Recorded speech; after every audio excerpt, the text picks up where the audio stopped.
Welcome to Daily Current Affairs 365, your one stop for current affairs for students preparing for RBI, SSC, banking, NDA, PCS, CDS, UPSC exam. चलो, आज का जो video है उसमें हम लोगों ने कौन कौन सा न्यूज़ कवर किया है। 17 सितंबर को प्रधानमंत्री मोदी साहब का जन्मदिन है और जन्मदिन मनाने के लिए मोदी साहब गए हुए थे धार, मध्य प्रदेश में, और वहाँ पे उन्होंने लॉन्च किया था स्वस्थ नारी सशक्त परिवार कैंपेन। उसके बारे में करेंगे। और वहीं पे उन्होंने 8th राष्ट्रीय पोषण माह, उसको भी हरी झंडी दिखाई है।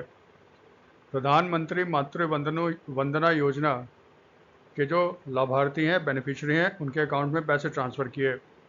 और भारत का सबसे बड़ा PM Mitra park, textile park, वो धार, मध्य प्रदेश में सेटअप होगा।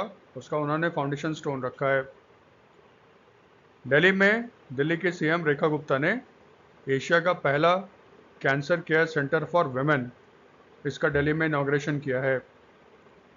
फिर एक बहुत अच्छा न्यूज़ भारत के लिए, बेंगलोर की एक कंपनी है सिंपल एनर्जी, जो 2 व्हीलर्स बनाती है, इलेक्ट्रिक व्हीकल।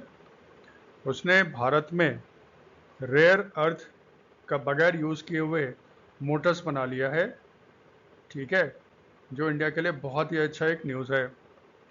फिर 18th ग्लोबल इनोवेशन इंडेक्स 2025 आपका रिलीज़ किया गया है। इसमें देखेंगे इंडिया का रैंक वगैरह कितना है। 17 सितंबर को तेलंगाना गवर्नमेंट ऑब्जर्व करता है प्रजा पालना दिनोत्सवम। इसमें बहुत कंट्रोवर्सी होता है, इसके बारे में देखते हैं। और तेलंगाना को भारत में, या उस समय हैदराबाद हुआ करता था, ये हैदराबाद को भारत में मिलाने में सबसे महत्वपूर्ण भूमिका 1948 में सरदार वल्लभ भाई पटेल ने किया था, क्योंकि वो उस समय इंडिया के होम मिनिस्टर हुआ करते थे।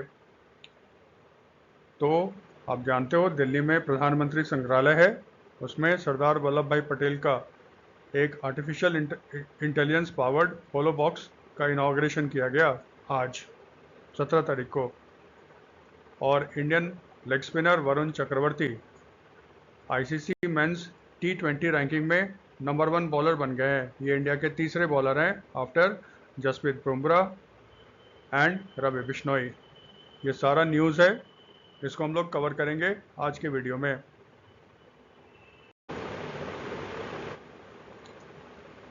पहला न्यूज़ जो है वो आज का सबसे बड़ा न्यूज़ भी था। प्राइम मिनिस्टर नरेंद्र मोदी ने लॉन्च किया है स्वस्थ नारी सशक्त परिवार कैंपेन इन धार, मध्य प्रदेश। मोदी साहब मध्य प्रदेश में अपना जन्मदिन मना रहे हैं इस बार, 75th years of his birthday. देखो, स्वस्थ नारी सशक्त परिवार कैंपेन है क्या, इसमें क्या पूछेगा, इसको किसने लॉन्च किया? नरेंद्र मोदी साहब ने। कहाँ पे लॉन्च किया? धार, मध्य प्रदेश में। 17 सितंबर का सिग्निफिकेंस क्या है?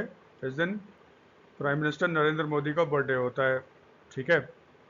जब मोदी साहब ने इस प्रोग्राम को लॉन्च किया था धार, मध्य प्रदेश में, उसी समय इंडिया के जितने स्टेट्स और यूनियन टेरिटरीज़ हैं वहाँ पे भी ये साथ साथ आपका लॉन्च किया गया। ये जो कैंपेन है ये आपका चलेगा फ्रॉम 17 सितंबर टू 2 अक्टूबर 2025। आप जानते हो 2 अक्टूबर को महात्मा गांधी का जन्मदिन होता है, ठीक है। तो ये 17 सितंबर से 2 अक्टूबर 2025 तक चलेगा। तो फिर इस कैंपेन को इम्प्लीमेंट कौन करेगा? गवर्नमेंट ऑफ इंडिया के 2 मिनिस्ट्री हैं। एक है ministry of health and family welfare, अभी मिनिस्टर कौन है? जेपी नड्डा। और ministry of women and child development, ठीक है, ये मिनिस्टर कौन है? मिनिस्टर हैं अन्नपूर्णा देवी, श्रीमती अन्नपूर्णा देवी, ठीक है। इसमें देखो एक्चुअली होगा क्या, भारत में पूरे हिंदुस्तान में करीब 10 लाख हेल्थ कैंप्स लगाए जाएंगे। ये कहाँ पे लगाए जाएंगे? जितने भी आयुष्मान आरोग्य मंदिर है, आयुष्मान आरोग्य मंदिर ही प्राइमरी हेल्थ सेंटर को ही बोलते हैं ये लोग, आयुष्मान आरोग्य मंदिर। जितने भी सामुदायिक स्वास्थ्य केंद्र हैं, डिस्ट्रिक्ट हॉस्पिटल्स हैं, या फिर दूसरे तरह के जो हॉस्पिटल्स हैं, इसके मतलब गवर्नमेंट ऑफ इंडिया के जितने सारे हॉस्पिटल्स वगैरह हैं, सारे हॉस्पिटल्स में ये स्वस्थ नारी सशक्त परिवार कैंपेन आपका लॉन्च किया जाएगा। इसका मकसद क्या है? वुमेन्स को free of cost services provide किया जाएगा। इसमें उनका हेल्थ चेकअप होगा, बीमारियों के बारे, डायबिटीज़ वगैरह के बारे में चेकअप वगैरह होगा, और उसके हिसाब से फिर उनके लिए मेडिसिन वगैरह का इंतज़ाम किया जाएगा। इसीलिए इसमें नाम क्या दिया गया है? स्वस्थ नारी। हेल्थ चेकअप होगा, ठीक है, रेमेडियल एक्शंस लिए जाएंगे। जब वुमेन्स हेल्दी होगी तो फिर परिवार भी क्या होगा? सशक्त होगा। यही इस कैंपेन का मतलब है, ठीक है। दूसरा काम मोदी साहब ने क्या किया था? उन्होंने लॉन्च किया है 8वां राष्ट्रीय पोषण माह, ठीक है। पढ़ने का तरीका, ये कहाँ, किसके द्वारा लॉन्च किया गया? प्राइम मिनिस्टर मोदी के द्वारा। कहाँ पे किया गया? धार, मध्य प्रदेश में। माह है ना, इसका मतलब मंथ होता है। तो इसका कैंपेन का जो ड्यूरेशन होगा वो सितंबर 17 से लेकर 16 अक्टूबर 2025 तक आपका चलेगा, ठीक है।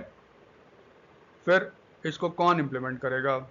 वही जो पिछले वीडियो में आप, जो पिछले स्लाइड्स में था, इसको भी आपका इम्प्लीमेंट करेगा union ministry of health and family welfare, ठीक है। मिनिस्टर कौन है? JP Nadda. And union ministry of women and child development, minister कौन है? श्रीमती अन्नपूर्णा देवी, ठीक है। तो ये दोनों मिनिस्ट्री मिलकर आपका 8वां राष्ट्रीय पोषण माह, नॉर्मली आपका होता था 1 सितंबर से 30 सितंबर तक, ठीक है, पोषण माह। लेकिन इस बार 17 सितंबर को लॉन्च किया गया है और ख़त्म होगा 16 अक्टूबर 2025 को। थोड़ा इसी चीज़ को ध्यान रखना, इस बार थोड़ा चेंज कर दिया गया है, ठीक है। ये देखो, राष्ट्रीय पोषण माह होता क्या है? ये बेसिकली पोषण अभियान का एक पार्ट है, ठीक है।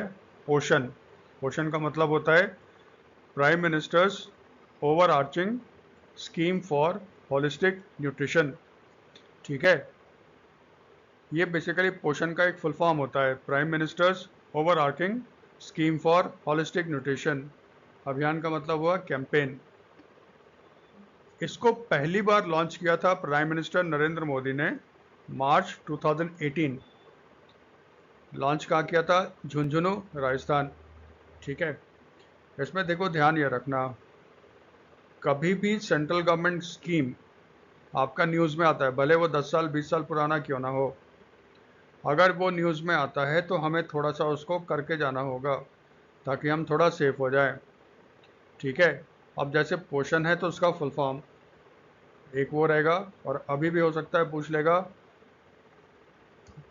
पहला राष्ट्रीय पोषण माह को इनॉग्रेट किसने किया और कहाँ पे किया? तो इसको लॉन्च किया था प्राइम मिनिस्टर मोदी ने झुंझुनू, राजस्थान में मार्च 2018 में। इसका देखो मकसद क्या है? It aims to advance nutritional outcomes holistically for children under 6, adolescents girls, pregnant women and lactating mother. ये देखो फोकस करता है किस पे? 6 साल से कम उम्र के बच्चे पे। एडोलसेंट्स जो गर्ल्स हैं, लड़कियां हैं, जो प्रेग्नेंट वुमेन हैं, माताएं हैं, और लैक्टेटिंग मदर्स। लैक्टेटिंग मदर्स का मतलब होता है जो बच्चे को फीड करवाती हैं, जिनका अभी हाल में ही उन्होंने बच्चे को जन्म दिया है। इनके लिए आउटकम्स का मतलब होता है ना, टारगेट सेट कर दिया है। ये टारगेट है, इस टारगेट को अचीव करना है। और टारगेट किस सेंस में? न्यूट्रिशनल। इसका मतलब उनका खान पान बढ़िया किया जाए ताकि वो स्वस्थ हो। In under 6 adolescent girls, pregnant women और लैक्टेटिंग मदर्स। इसका मतलब पोषण अभियान में 4 पे फोकस किया जाता है, 6 साल से कम उम्र के बच्चे पे, एडोलसेंट्स गर्ल्स पे, प्रेग्नेंट वुमेन पे, लैक्टेटिंग मदर्स पे, ठीक है। तो फिर इसका टारगेट क्या है? इसका सिंपल सा उद्देश्य है भारत में माल न्यूट्रिशन को कम करना। माल न्यूट्रिशन का मतलब होता है इनको उचित मात्रा में पौष्टिक खाना नहीं मिलता, ठीक है। तो उसको दूर करना और बच्चे तथा मदर्स का हेल्थ जो है उसको इम्प्रूव करना है। स्वस्थ बच्चा, स्वस्थ माँ, स्वस्थ देश, यही है इसका टारगेट। इसने यही इसका उद्देश्य है। तो इसका टारगेट क्या है? 6 साल तक के बच्चे में स्टंटिंग का मतलब होता है ना, ठीक से ग्रोथ नहीं होता है उनका, उसको धीरे धीरे कम करना है। और टारगेट क्या है? हर साल 2% इसमें कमी आनी चाहिए। यानी कि अगर 100 बच्चे हैं 6 से कम साल के जो स्टंटिंग है जिसका सिंबल है, तो हर साल इसमें 2-2% की गिरावट आनी चाहिए। जो अंडरवेट बच्चे हैं उसमें भी हर साल 2% की कमी आनी चाहिए। बच्चों, एडोलसेंट गर्ल्स और वुमेन्स में जो एनीमिया की प्रॉब्लम है, एनीमिया का मतलब होता है आयरन की कमी। लोग कहते हैं ना खून की कमी, खून की कमी। एक्चुअली इसमें क्या होता है, होमोग्लोबिन का जो काउंट होता है वो कम हो जाता है ब्लड में। और क्योंकि होमोग्लोबिन जो होता है वो कैरी करता है ऑक्सीजन, इससे लोग सुस्त हो जाते हैं, स्वस्थ नहीं रहते हैं, जल्दी थकावट आ जाती है, उसको एनीमिया बोलते हैं। ठीक है, इसमें हर साल 3% का रिडक्शन होना चाहिए। और जन्म के समय बच्चे का जो आइडियल वेट होना चाहिए, अगर उससे कम होता है उसको लो बर्थ वेट बोलते हैं। ये उसमें होता है, एक तो देखो अगर डिजीज़ हो गया तो अलग बात है, लेकिन लो बर्थ वेट वहाँ देखा जाता है जहाँ पे मदर को ठीक से खाना नहीं मिलता, कमज़ोर बच्चे पैदा होते हैं। कमज़ोर बच्चे पैदा होते हैं, उनका डेथ हो जाता है। इससे भारत का इन्फेंट मोर्टेलिटी रेट्स बढ़ जाते हैं। मदर को अगर ठीक से खाना नहीं मिला तो मदर का चाइल्ड बर्थ के समय डेथ हो जाता है, तो इससे मैटरनल मोर्टेलिटी रेट वो बढ़ जाता है। तो आईएमआर एमएमआर को भी इससे, दूसरा इसका मकसद है आईएमआर इन्फेंट मोर्टेलिटी रेट, शिशु मृत्यु दर, और मैटरनल मोर्टेलिटी रेट्स, मातृ मृत्यु दर, इसको कम करना है। ठीक है, फिर मोदी साहब ने आपका प्रधानमंत्री मातृ वंदना योजना, ठीक है, उसमें जो बेनिफिशरीज हैं उसके लिए डायरेक्टली उनके बैंक के अकाउंट में पैसे ट्रांसफ़र किए। जैसे एक वर्ड सुनते होगे, डीबीटी। डीबीटी होता है डायरेक्ट बेनिफिट ट्रांसफ़र। इसमें क्या होता है, जो भी बेनिफिशरी होगा गवर्नमेंट स्कीम्स का, उनका आधार वेरीफाइड एक बैंक अकाउंट होगा। गवर्नमेंट ऑफ इंडिया सीधा पैसा उनके बैंक में डाल देगा। इससे करप्शन बहुत ही कम या ना के बराबर हो जाता है।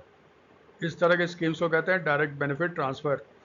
ठीक है, तो जो प्रधानमंत्री मातृ वंदना योजना है, PMMVY, इसको लॉन्च किया गया था 1 जनवरी 2017 और ये ख़त्म हो गया 31 मार्च 2022 को। ठीक है, फिर जब 31 मार्च 2022 को ये ख़त्म हो गया तो फिर सेंट्रल गवर्नमेंट ने आपका 2.0 यानी कि इसका दूसरा संस्करण लॉन्च किया, जो लॉन्च हुआ था 1 अप्रैल 2022 से, जो अभी भी आपका चल रहा है। गवर्नमेंट ऑफ इंडिया ने इसको मिशन शक्ति का एक सब कंपोनेंट बना रखा है। मिशन शक्ति को गवर्नमेंट ऑफ इंडिया ने लॉन्च किया है, जिसका उद्देश्य है वुमेन एम्पावरमेंट। इसमें बहुत सारा चीज़ आता है। तो उसमें अब जो है प्रधानमंत्री मातृ वंदना योजना, वो मिशन शक्ति का एक सब कंपोनेंट हो गया है। तो फिर इसको इम्प्लीमेंट कौन करता है? वुमेन की बात है तो करेगा कौन? Union ministry of women and child development. ठीक है, तो श्रीमती अन्नपूर्णा देवी, उनके मिनिस्ट्री के द्वारा इसको भारत में लागू किया जा रहा है। अब देखो, क्योंकि प्रधानमंत्री मातृ वंदना योजना न्यूज़ में आ गया, इसलिए थोड़ा सा इसके बारे में हमें पता होना चाहिए। इसमें एलिजिबल कौन है, स्कीम के अंदर कौन आएगा? इसमें आएगा प्रेग्नेंट वुमेन जिनकी उम्र 18 साल 7 महीना से लेके मैक्सिमम हो सकता है 55 ईयर्स। ठीक है, तो फिर फ़ायदा इसमें क्या फ़ायदा मिलेगा? अगर उस लेडी का फर्स्ट चाइल्ड का बर्थ होता है, ये घर पे नहीं हॉस्पिटल में होना चाहिए, ठीक है, ध्यान रखिएगा, या ANM असिस्टेड बर्थ होता है, तो अगर फर्स्ट चाइल्ड का बर्थ होगा तो गवर्नमेंट ऑफ इंडिया उनके बैंक अकाउंट में 5,000 रुपये देंगे। ये 2 इंस्टॉलमेंट में देते हैं। ठीक है, अगर दूसरा बच्चा हुआ लेकिन वो गर्ल होनी चाहिए, तो अगर दूसरा बच्चा होता है और अगर वो गर्ल है, अगर बॉय होगा तो नहीं, गर्ल है तो भारत सरकार उनको 6,000 रुपीज़ देगी और सीधे एक इंस्टॉलमेंट में उनके अकाउंट में पैसे आ जाएंगे। और ये बेसिकली स्कीम क्या है? डायरेक्ट बेनिफिट ट्रांसफ़र स्कीम है। इसका मतलब अकाउंट में आधार वेरीफाइड अकाउंट्स में ये पैसे गवर्नमेंट ऑफ इंडिया द्वारा भेजे जाते हैं। फिर मोदी साहब ने धार में आपका फाउंडेशन स्टोन रखा पीएम मित्रा पार्क का। पीएम मित्रा क्या है? पीएम हो गया, मित्रा का होता है mega integrated textile regions and apparel. ठीक है, तो पीएम मित्रा का फुल फॉर्म होता है, पीएम तो पीएम है, मित्रा का होता है mega integrated textile regions and apparel. ये उन्होंने इनॉग्रेट किया है धार में। ये भारत का सबसे बड़ा पीएम मित्रा पार्क होगा, यानी कि ये सबसे बड़ा इंटीग्रेटेड टेक्सटाइल पार्क होगा। और मोदी साहब ने भाषण में जिक्र किया था कि जो मध्य प्रदेश है फेमस है महेश्वरी टेक्सटाइल के लिए, महेश्वरी साड़ी के लिए। तो थोड़ा सा ध्यान रखना out of the way, Maheshwari textile किस रीजन से एसोसिएटेड है? मध्य प्रदेश। ठीक है, चलो अब थोड़ा सा पीएम मित्रा के बारे में जान लो। 2021-22 के बजट में निर्मला सीतारमन ने अपने बजट भाषण में अनाउंस किया था, भारत में टेक्सटाइल सेक्टर्स के डेवलपमेंट के लिए government of India PM Mitra scheme launch करेगा। ठीक है, पीएम मित्रा स्कीम जो है वो देखना हर जगह ये लिखा रहेगा, it is inspired by 5F vision of Narendra Modi, PM Modi. 5F हमारे काम का है, हर जगह देखना लिखा होगा। 5F का मतलब क्या होता है? Farm to fibre to factory to fashion to foreign. मतलब बहुत सिंपल सा, टेक्सटाइल सपोज करो कपास से होता है, कॉटन से होता है, किसान उस कपास का उत्पादन करेगा फार्म, फिर उसका आपका बनाया जाएगा फाइबर। ठीक है, धागे वगैरह होंगे, फैक्ट्री में जाएगा, कपड़े बनेंगे। ठीक है, फिर फैशन का इस्तेमाल करके लेटेस्ट ट्रेंड के हिसाब से उसके अपैरल्स बनेंगे। अपैरल का मतलब होता है ना, रेडीमेड गारमेंट्स वगैरह आ जाते हैं इसमें। ठीक है, तो लेटेस्ट फैशन के हिसाब से वो तैयार होंगे और फिर कहाँ भेजा जाएगा उसको? विदेश, फॉरेन भेजा जाएगा। ठीक है, तो याद रखना, टेक्सटाइल में कॉटन में हम लोग मेजर प्रोड्यूसर हैं, कभी 1 हो जाते हैं कभी 2 हो जाते हैं। ठीक है, अभी शायद 2 है आफ्टर यूनाइटेड स्टेट्स, लेकिन हम लोग टेक्सटाइल में उतना ज़्यादा एक्सपोर्ट नहीं कर पाते। बांग्लादेश हमसे ज़्यादा एक्सपोर्ट करता है यूएस को। तो मोदी सरकार का क्या है, एक ही जगह इनको लाया जाए, सारा रॉ मटेरियल आपको एक जगह मिलेगा, सारा कंपोनेंट आपको एक ही जगह मिलेगा। इससे क्या हो जाएगा, जब लोकेशन एक ही जगह हो जाएगा तो आपका इकॉनमी ऑफ स्केल मिलेगा, मास प्रोडक्शन कीजिएगा, इससे आपका सामान सस्ता होगा और फिर आप वर्ल्ड मार्केट को कैप्चर कर सकेंगे। इसी फिलॉसफी पे पीएम मित्रा स्कीम स्टार्ट किया गया है। इसको इम्प्लीमेंट कौन कर रहा है? Union ministry of textiles, Giriraj Singh है। ठीक है, भारत में 7 जगह इसको अप्रूवल मिला है। एक सेटअप हुआ है तमिलनाडु में, तेलंगाना में, गुजरात में, कर्नाटका में और मध्य प्रदेश। मध्य प्रदेश का जो धार वाला सेक्शन था उसको फाउंडेशन स्टोन रखा है प्रधानमंत्री मोदी ने। ठीक है, उसके अलावा एक होगा उत्तर प्रदेश में और एक होगा महाराष्ट्र से। और 7 स्टेट कौन हो गए? तमिलनाडु, तेलंगाना, गुजरात, कर्नाटका, मध्य प्रदेश, उत्तर प्रदेश एंड महाराष्ट्र। ये 7 स्टेट्स हमारे काम का है, इसको हमें याद करना पड़ेगा, 7 स्टेट्स। ठीक है भाई, ये याद करो, ये याद करिए। और फिर इसका मेन मकसद क्या है? भारत को एक टेक्सटाइल का हब बनाना है। इसी के साथ आया था दिल्ली की जो सीएम है, ठीक है, रेखा गुप्ता, इन्होंने इनॉग्रेट किया है एशिया का पहला cancer care centre for women. ठीक है, और ये खुला है कहाँ पे? दिल्ली में। और अब देख ही रहे हो, इस कैंसर सेंटर का नाम है अपोलो अथीना। ठीक है, इसका मतलब इसको स्टार्ट किसने किया है? ये एक जॉइंट वेंचर है, जॉइंट वेंचर है अपोलो इंद्रप्रस्थ हॉस्पिटल का और अपोलो होम हेल्थ केयर का।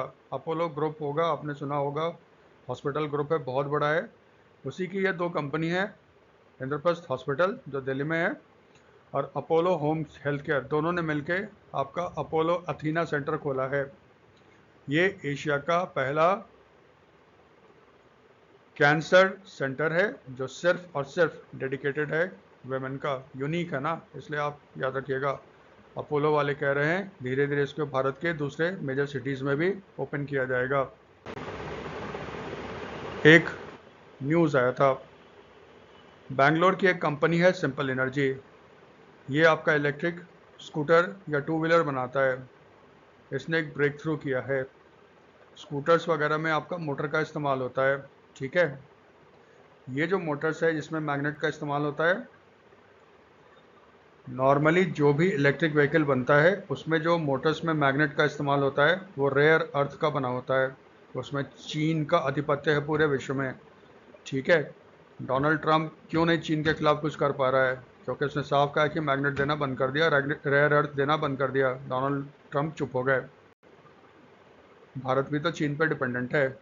तो सिंपल एनर्जी ने पहला ऐसा मोटर बना लिया है जिसमें रेयर अर्थ की ज़रूरत है ही नहीं, ठीक है। यही सबसे बड़ा न्यूज़ था, ठीक है। तो न्यूज़ क्या है? Simple Energy is India's first Indian original equipment manufacturer to commercially manufacture heavy rare earth free motors. देखो एक वर्ड है OEM। OEM का मतलब होता है ये वो कंपनी है जो पार्ट सप्लाई करती है कंपनीज को। जैसे कार बन रहा है, मारुति ने कार बनाया, मारुति उसका हर चीज़ नहीं बनाता, उसका व्हील कोई और बना रहा होगा, एक्सल कोई और बना रहा होगा, ठीक है। व्हील का जो आप देखते हो स्क्रू होगा कोई और बना रहा होगा। तो ये कंपनी जो डायरेक्टली मारुति को प्रोवाइड करता है और मारुति फिर उसको अपने कार में फिट करके मार्केट में बेचता है, उस तरह के कंपनी को कहते हैं OEM, original equipment manufacture. Bharat में पहली बार commercially rare earth free motors develop किया है सिंपल एनर्जी ने, ठीक है। वो कह रहा है इसके जगह हम लोग ना एक कंपाउंड को इस्तेमाल कर रहे हैं जिससे कि इलेक्ट्रिक व्हीकल्स में इसका इस्तेमाल किया जा सकता है और हमें रेयर अर्थ मैग्नेट नहीं चाहिए। तो सिंपल एनर्जी कहाँ की कंपनी है? बेंगलुरु बेस्ड। ये स्टार्टअप कंपनी अभी कितने 6-7 साल पहले शुरू हुआ था और इसकी मैन्युफैक्चरिंग प्लांट है होसूर, तमिलनाडु में, ठीक है। अब देखो थोड़ा सा इसके बारे में सुन लो, क्योंकि वर्ल्ड में अभी हर देश चाहता है रेयर अर्थ पे उसका सप्लाई चेन जो है ना वो सिक्योर हो। प्रधानमंत्री अधिकतर देश जो जा रहे थे, अभी आप देख रहे हो छोटे छोटे देश जा रहे थे, घाना जा रहे थे, आपका गयाना जा रहे थे। ये सब देश इसलिए जा रहे थे क्योंकि यहाँ पे क्रिटिकल मिनरल्स हैं और भारत चाहता है कि वहाँ से इंडिया लाया जाए। यही मेन मकसद था मोदी का इन छोटे छोटे देशों को जाने का, ठीक है। थोड़ा सा जान लो क्या होता है rare earth. Scientifically rare earth जो है वो 17 एलिमेंट्स हैं, ठीक है। एक नहीं है, 17 एलिमेंट्स हैं जो पीरियोडिक टेबल में 57 से 71 तक आते हैं, ठीक है। इसमें लैथिनम से लेके यूरोपियम तक, यूरोपियम, गैडोलिनियम और लास्ट में जाता है ड्यूटेरियम, ठीक है। तो 17 एलिमेंट्स हैं जिसको साइंटिफिकली क्लासिफाई किया गया as a rare earth. Rare earth basically part है क्रिटिकल मिनरल्स का। क्रिटिकल मिनरल्स किसको कहा जाता है? ये सब भी आप सुनते रहते हो, क्रिटिकल मिनरल्स। क्रिटिकल मिनरल्स को डिफाइन किया गया है, वो उस तरह के मिनरल्स हैं जो किसी भी देश की सुरक्षा और इकोनॉमिक डेवलपमेंट के लिए अति आवश्यक होते हैं, उनको कहा जाता है क्रिटिकल मिनरल्स। अभी देखते हैं क्या होता है। पहले आ जाओ रेयर अर्थ पे। रेयर का मतलब होता है जो बहुत मुश्किल से मिले, ठीक है। देखो रेयर अर्थ जो मिनरल्स है ना वो मुश्किल से नहीं मिलते, ऐसा नहीं है। ये अर्थ के क्रस्ट पे पाए जाते हैं, आपके भूपर पट्टी पे बहुत पाए जाते हैं, लेकिन इनके साथ प्रॉब्लम है। जैसे किसी भी चीज़ का माइनिंग करोगे तो उसमें कॉस्ट जोड़ा जाता है, इस चीज़ का माइनिंग करने में कॉस्ट कितना आएगा। अगर बहुत ज़्यादा कॉस्ट आता है तब कहते हैं भाई बहुत महंगा है, बहुत लोग कहते हैं कि इसको करने में कोई फ़ायदा नहीं है। रेयर अर्थ के साथ यही प्रॉब्लम है, ये किसी और एलिमेंट के साथ कॉम्बिनेशन में आपको मिलेगा या ये बिखरे पड़े हैं। तो इसका जो माइनिंग और फिर उसके बाद रिफाइनिंग वगैरह होता है ना वो बहुत ही महंगा पड़ता है, इसीलिए इसको रेयर अर्थ बोला जाता है। यानी कि इसका मास प्रोडक्शन कह लो नहीं होता, इसीलिए रेयर करते हैं। इसका मतलब ये नहीं कि बहुत मुश्किल से मिलते हैं, भारत में भी बहुत हैं, प्रॉब्लम वही है, निकाला जाए कैसे और टेक्नोलॉजी क्या यूज़ किया जाए। ठीक है, अब देखो, गवर्नमेंट ऑफ इंडिया ने 30 मिनरल को आइडेंटिफाई किया एज ए क्रिटिकल मिनरल्स।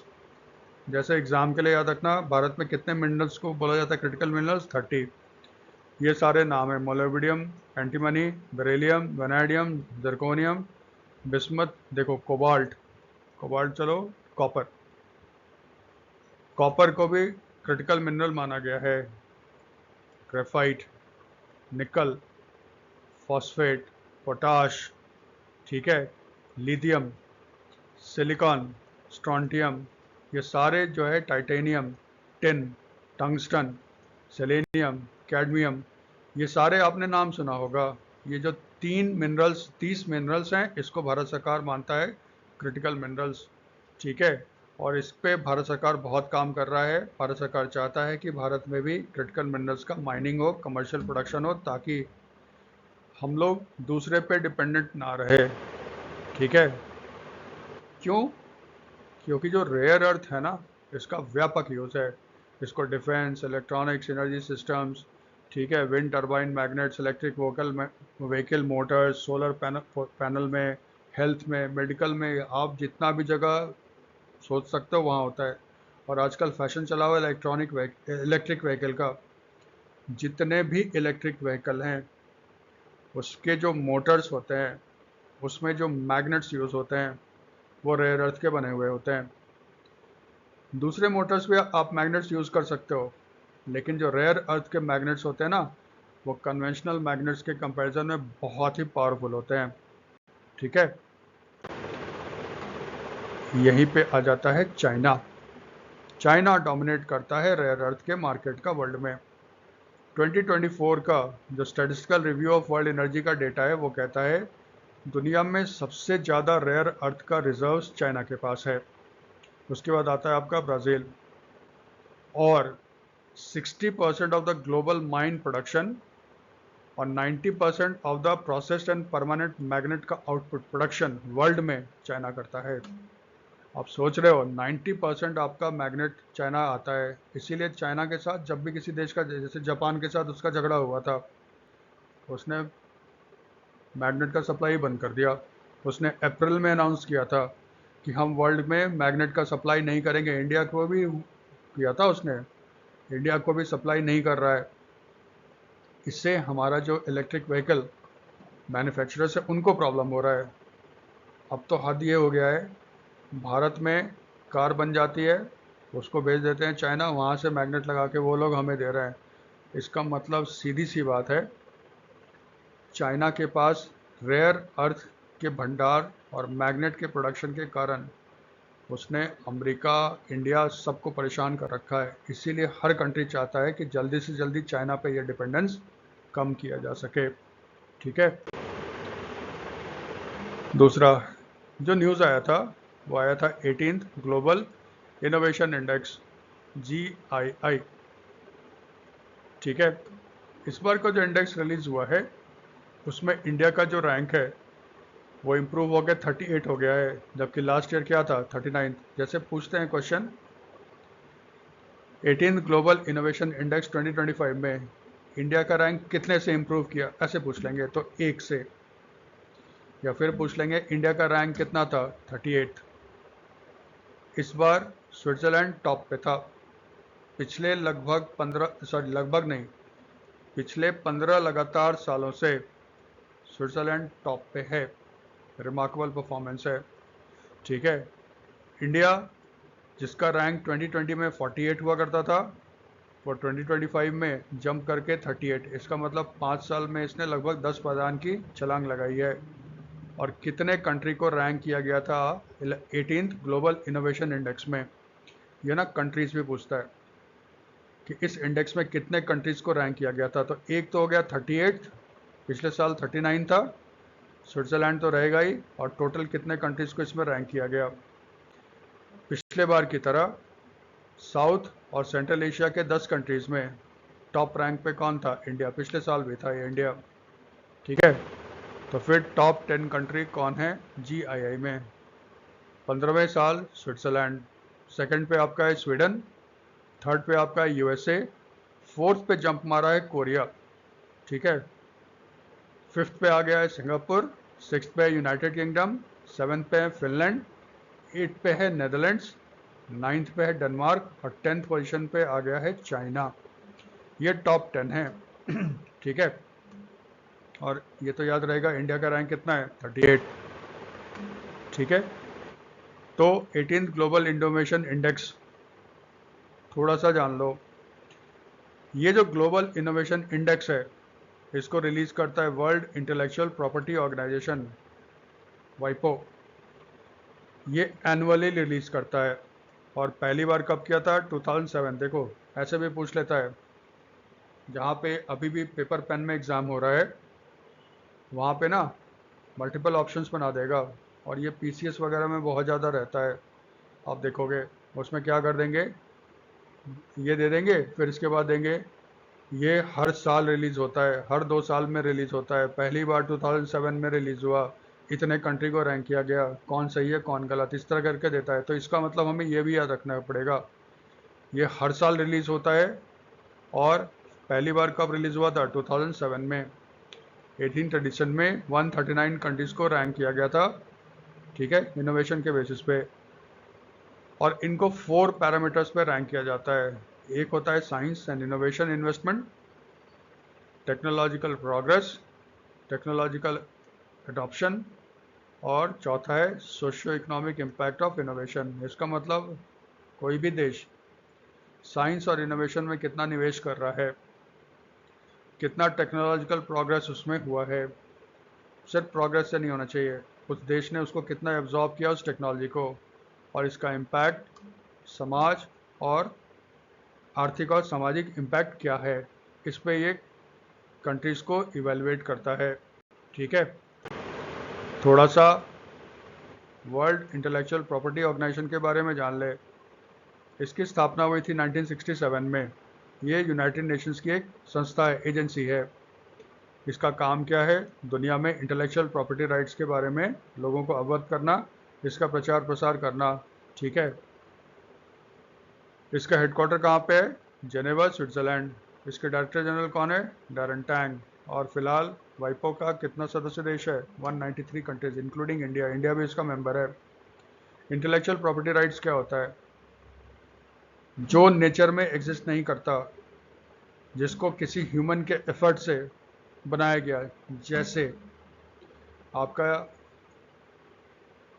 किसी ने एक किताब लिखी, किताब तो आपका नेचर में एग्जिस्ट नहीं कर रहा था, लेकिन उसने एफर्ट करके वो किताब लिखा, अपने दिमाग का इस्तेमाल किया, वो उसका होता है इंटेलेक्चुअल प्रॉपर्टी।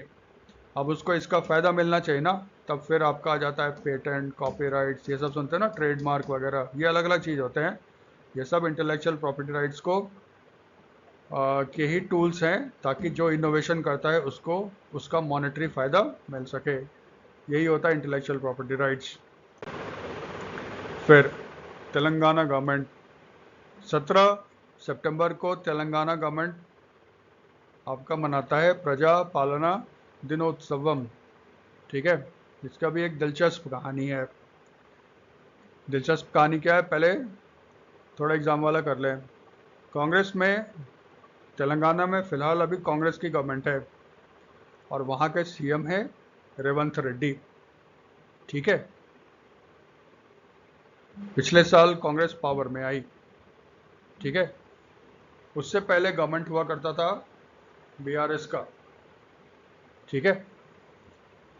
सीएम कौन थे, ये ना भारतीय राष्ट्रीय समिति, सीएम हुआ करते थे के चंद्रशेखर राव, केसीआर के नाम से प्रसिद्ध थे। उनके जब गवर्नमेंट थी तो 17 सितंबर को मनाया जाता था तेलंगाना नेशनल इंटीग्रेशन डे। फिर कांग्रेस की सरकार आई, पिछले साल उन्होंने इसका नाम चेंज कर दिया और कर दिया प्रजा पालना दिनोत्सव। यह झंडा वंडा फहराया जाता है, भाषणबाजी वगैरह होता है, ठीक है। लेकिन दिलचस्प बात यह है कि भारत सरकार 17 सितंबर को मनाता है हैदराबाद लिबरेशन डे। इसका मतलब हर कोई इसको अलग अलग नाम से पुकारता है, ठीक है लेकिन 17 सितंबर। इस बार भारत सरकार ने Hyderabad liberation day ceremony organise किया सिकंदराबाद। ठीक है, हैदराबाद का ट्विन सिटी मानते हैं सिकंदराबाद को। और इसके चीफ गेस्ट कौन थे? डिफेंस मिनिस्टर राजनाथ सिंह इसके चीफ गेस्ट थे। तो ये देखो 17 तारीख है क्या, इंपॉर्टेंस क्या है 17 सितंबर का। आप जानते हो जब इंडिया इंडिपेंडेंट हुआ उस समय एक पोर्शन था जिसको कहते थे ब्रिटिश इंडिया। 13 स्टेट्स थे जो डायरेक्टली ब्रिटिश गवर्नमेंट के अंदर थे, और बहुत सारे 565 के आसपास, एग्जैक्ट फिगर हम श्योर नहीं है, उतने प्रिंसली स्टेट्स थे, राजे रजवाड़े थे। जैसे याद होगा 1857 रिवोल्ट हुआ, उसके बाद ब्रिटिश गवर्नमेंट ने ये घोषणा की कि आज के बाद भारत में ईस्ट इंडिया कंपनी का शासन नहीं होगा, ये डायरेक्टली आपका ब्रिटिश गवर्नमेंट का होगा, महारानी का होगा। और वो किसी भी राजे रजवाड़े पे अब आक्रमण करके उसको ब्रिटिश इंडिया में नहीं मिलाएगी। जितने सारे राजे रजवाड़े थे उन्होंने ब्रिटिश गवर्नमेंट के साथ एक एग्रीमेंट साइन किया और ब्रिटेन के महारानी को अपना महारानी मान लिया, और उन्होंने कहा कि आप आज़ाद हो, जो करना है करो। ऑफ कोर्स ब्रिटेन के अंदर ही करोगे। फिर आया 1947 15 अगस्त। भारत दो पार्ट में बट गया, पाकिस्तान और इंडिया। ठीक है, बाकी जो प्रिंसली स्टेट थे उनके साथ जो एग्रीमेंट साइन किया था ब्रिटेन की महारानी ने, वो लैप्स कर गया। इन प्रिंसली स्टेट्स को कहा गया या तो भारत में जाओ या पाकिस्तान में जाओ। उस समय हमारे देश के होम मिनिस्टर थे सरदार वल्लभ भाई पटेल। आप जानते हो उन्होंने बहुत बड़ी भूमिका निभाई और सारे प्रिंसली स्टेट्स इंडिया में शामिल हुए जो इंडिया में शामिल होना चाहते थे। कुछ तो पाकिस्तान चले गए। 3 स्टेट थे जिन्होंने स्टैंड स्टिल एग्रीमेंट किया था गवर्नमेंट ऑफ इंडिया के साथ, एक जम्मू कश्मीर, एक जूनागढ़ और एक था आपका हैदराबाद। हैदराबाद में निज़ाम का शासन था। बीच में न्यूज़ आया, ठीक है, कि निज़ाम ने पाकिस्तान को पैसे वैसे दिए हैं। उसके बाद निज़ाम पॉपुलर भी नहीं थे, उनके खिलाफ मूवमेंट स्टार्ट हुआ हैदराबाद में, और सरदार पटेल ने मिलिट्री को भेजा हैदराबाद में उसको भारत से मिलाने के लिए। ये जो मिलिट्री ऑपरेशन स्टार्ट किया गया था हैदराबाद में उसको कहते हैं ऑपरेशन पोलो। ठीक है, और फिर 13 सितंबर को ये लॉन्च किया गया। हैदराबाद निज़ाम भाग गया और फिर निज़ाम हार गए। फिर 17 सितंबर 1948 को instrument of accession act sign किया गया और हैदराबाद ज्वाइन किया इंडिया को। अब क्योंकि 17 सितंबर को हैदराबाद भारत में मिला, इसीलिए 17 सितंबर एक इम्पॉर्टेंट डेट हो गया है। हैदराबाद का सक्सेसर स्टेट पहले आंध्र प्रदेश को माना जाता था, लेकिन आप जानते हो आंध्र प्रदेश को 2 पार्ट्स में डिवाइड कर दिया गया है, तेलंगाना और आंध्र प्रदेश। तो हैदराबाद का जो सक्सेसर है वो तेलंगाना है, और तेलंगाना की राजधानी भी हैदराबाद है। तो ये कहानी है आपका हैदराबाद का 17 सितंबर का। ठीक है, 3 स्टेट अलग मनाता है, भारत सरकार अलग मनाता है। इसी में याद रखिएगा 1961 में गोवा, दमन एंड दीव, जो पुर्तगाल के अधीन था, उसको भारत में शामिल करने के लिए फिर मिलिट्री ऑपरेशन लॉन्च किया गया था। गोवा को जो भारत में शामिल किया गया उस ऑपरेशन का नाम है ऑपरेशन विजय। हैदराबाद को जो भारत में शामिल किया गया उस मिलिट्री ऑपरेशन का नाम है ऑपरेशन पोलो। ठीक है, अब क्योंकि सरदार पटेल की बात कर रहे हैं, ठीक है, उनको आयरन मैन भी कहते हैं ना, क्योंकि उन्होंने भारत का एकीकरण किया था, इंटीग्रेशन किया था प्रिंसली स्टेट्स का। आज का जो हिंदुस्तान देख रहे हो सरदार पटेल की ही देन है। तो 17 तारीख को हैदराबाद लिबरेशन डे के उपलक्ष्य में, संयोग नहीं को गवर्नमेंट ऑफ इंडिया ने इस दिन को चुना। प्रधानमंत्री संग्रहालय जो न्यू दिल्ली में है, वहाँ पे सरदार वल्लभ भाई पटेल का एक life size artificial intelligence powered holo box को लॉन्च किया गया। ठीक है, इसमें बेसिकली क्या होगा, जो भी प्रधानमंत्री संग्रहालय को विजिट करने जाएंगे वो एक इंटरैक्टिव कन्वर्सेशन कर सकते हैं सरदार वल्लभ भाई पटेल से। एक 3D इमेज होगा वल्लभ भाई पटेल का, आप उनसे क्वेश्चन पूछिए रेलेवेंट, वो आपको आंसर देंगे। ठीक है, आंसर किस चीज़ के बारे में होगा? सरदार पटेल के लाइफ के बारे में, फिलॉसफी के बारे में, और इंडियन हिस्ट्री में जो सरदार पटेल के समय इंडियन हिस्ट्री में जो मेन घटनाएं हुई इनके बारे में आप पूछोगे। वो 3D अवतार जो होगा सरदार वल्लभ भाई पटेल का, वो आपको जवाब देगा। ठीक है, तो इसमें थोड़ा यही ध्यान रखना, प्रधानमंत्री संग्रहालय में किसका होलोबॉक्स लॉन्च किया गया है? Life size AI powered होलोबॉक्स, Sardar Vallabh भाई पटेल, जिसको इंडिया का iron man, Bismarck of India, Bismarck Russia के प्राइम मिनिस्टर थे जिन्होंने जर्मन स्पीकिंग पीपल को इकट्ठा करके जर्मनी बनाया था। कुछ किताब में देखोगे इनको मजीनी बोला जाता है। इटालियन स्पीकिंग एरियाज़ को इकट्ठा करके जो आज का इटली देख रहे हो उसका क्रेडिट जाता है मजीनी को, और यही काम भारत में सरदार पटेल ने किया, इसलिए सरदार पटेल को iron man of India, Bismarck of India और मजीनी ऑफ इंडिया भी बोलते हैं। ठीक है, तो अब आगे आपका प्रधानमंत्री संग्रहालय। प्रधानमंत्री संग्रहालय का पहले नाम था Nehru memorial museum and library. ये पंडित नेहरू को समर्पित था, जो भारत के पहले प्रधानमंत्री थे। फिर नरेंद्र मोदी पावर में आए 2014 में, और डिसीजन लिया गया जो Nehru memorial museum and library है, जो 3 मूर्ति मार्ग पे है, उसको ना भारत के सारे प्रधानमंत्री का एक म्यूजियम बना दिया जाए, सिर्फ नेहरू का नहीं। और नाम चेंज करके कर दिया गया प्रधानमंत्री संग्रहालय। संग्रहालय का मतलब इंग्लिश में होता है म्यूजियम। इसका इनॉग्रेशन मोदी साहब ने खुद किया था 14 अप्रैल 2022 को। 14 अप्रैल जन्मदिन होता है बाबा साहेब भीमराव अंबेडकर का, तो डॉक्टर अंबेडकर के बर्थडे, ठीक है, 14 अप्रैल 2022 को प्रधानमंत्री संग्रहालय का इनॉग्रेशन किया गया। ये भारत के 15 प्राइम मिनिस्टर को ट्रिब्यूट देता है, उनके लाइफ और उनके बारे में बताता है। तो 15 प्राइम मिनिस्टर कौन है? भारत के पहले प्रधानमंत्री जवाहरलाल नेहरू, गुलजारी लाल नंदा 2 बार एक्टिंग बने हैं। एक जब नेहरू जी का डेथ हुआ था तब ये एक्टिंग बने थे, और फिर जब शास्त्री जी का डेथ हुआ था तब ये एक्टिंग प्राइम मिनिस्टर बने थे, लेकिन इनको भी शामिल किया गया है। फिर लाल बहादुर शास्त्री, फिर इंदिरा गांधी, फिर उसके बाद मोरारजी देसाई, चरण सिंह, राजीव गांधी, विश्वनाथ प्रताप सिंह, चंद्रशेखर, नरसिम्हा राव, देवेगौड़ा, I.K. गुजराल, अटल बिहारी वाजपेयी और नरेंद्र मोदी। ये देखो मैंने सीक्वेंस बना दिया है हमारे देश के प्राइम मिनिस्टर का। ठीक है, ये सारे हैं प्रधानमंत्री संग्रहालय में, इनके बारे में बताया गया है। नेक्स्ट,